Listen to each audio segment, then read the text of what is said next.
Good morning, everyone. How are you doing? I hope you're having the most amazing day and that your week is going so well.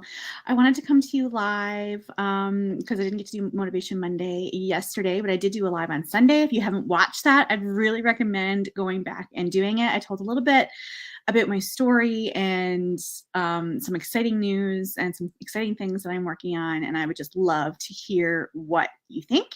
But today is a completely different topic, and it comes on the heels of some feedback I got from my own coach. And I just really wanted to share part of this journey with you. But before we get into the nuts and bolts of that, let's take a second, sit nice and tall. We're going to close our eyes. Going to take a deep breath in and out. One more time. Take a deep breath in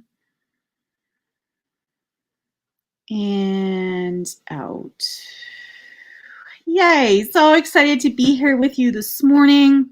So what's inspired this live for me today is actually some feedback that I got from my own coach. So the way that our program works is that I submit an accountability form to her every Sunday, and she gives me feedback every Monday. And she started it by saying, I'm going to call you out. And I was like, oh, okay. And I was a little bit surprised because I thought my feedback was actually quite good. I had a great week. I'm feeling really good about myself there. I did have a couple of questions for her.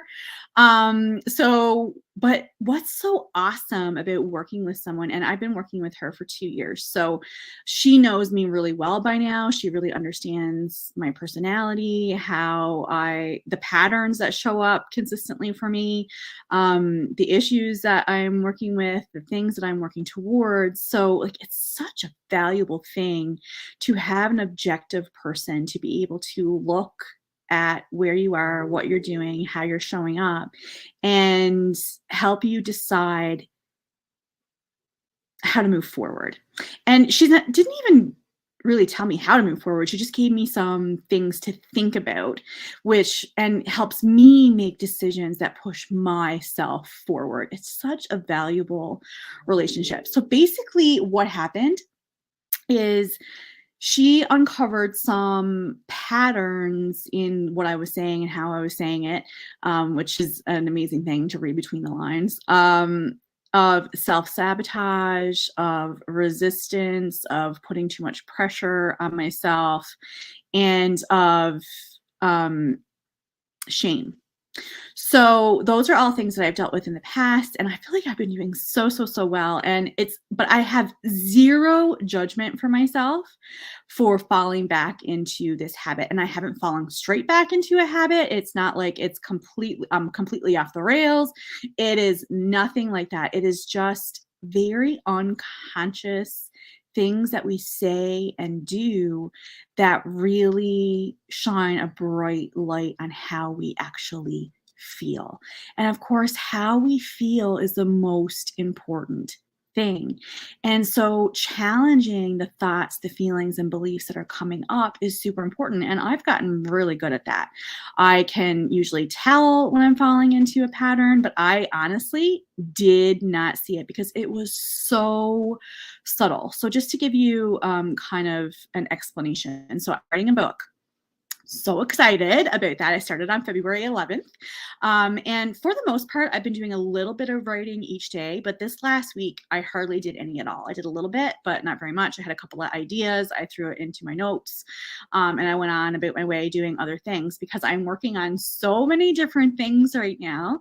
I'm working on a wellness workshop. I'm working on a new program. I just relaunched my Living Well program at a reduced price. Oh my gosh, I'm so excited. And I just am feeling so good. But in my accountability, I had mentioned how I'm behind on my book. But the book has no deadline. I didn't set a deadline on purpose because I know deadlines make me anxious. They put too much pressure on myself. I don't do my best work when I'm under that kind of pressure or deadline. And so she's like, "How can you be behind? You don't even have a deadline. How are you behind? You are putting too much pressure on yourself." And I thought, "Oh my gosh, she's right." Because I had been doing a little bit of writing every day, and then I fell off of that. I felt like I was behind. And it's just not true because I haven't settled the deadline and it doesn't even matter. What matters is that I'm enjoying the process. What matters is that I'm writing the damn book.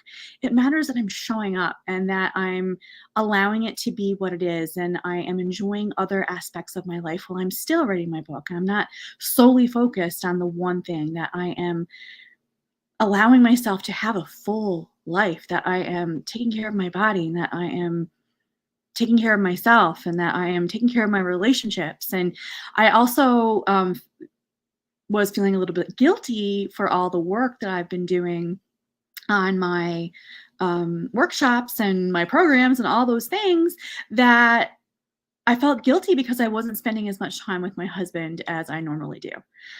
So dumb. Like, he doesn't care. He hasn't said anything about anything. I mean, if he did, we would have that conversation. But I creativity comes in bursts. Things come when they come. Inspiration strikes when it strikes. I shouldn't feel guilty about that. I don't need to feel guilty about that. Those small, subtle things, and I didn't even realize I was feeling guilty about that. She just said, I sense a little bit of guilt based on what I said.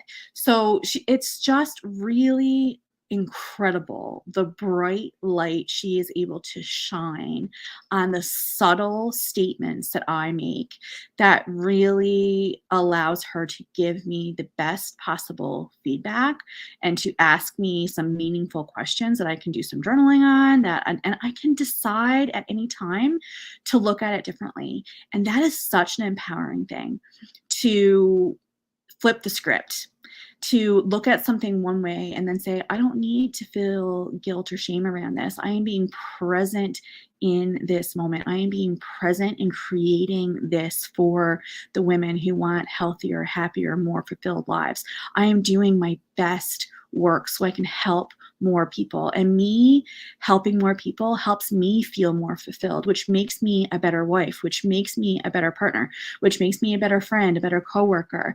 Doing the things that make us happy make us better. You hear me say all the time that when your cup is overflowing, it overflows into everyone in your life. So it's interesting to me that I still need those reminders, that years into this work, that years into working on my mindset and flipping the script and writing more empowering stories, that I still need course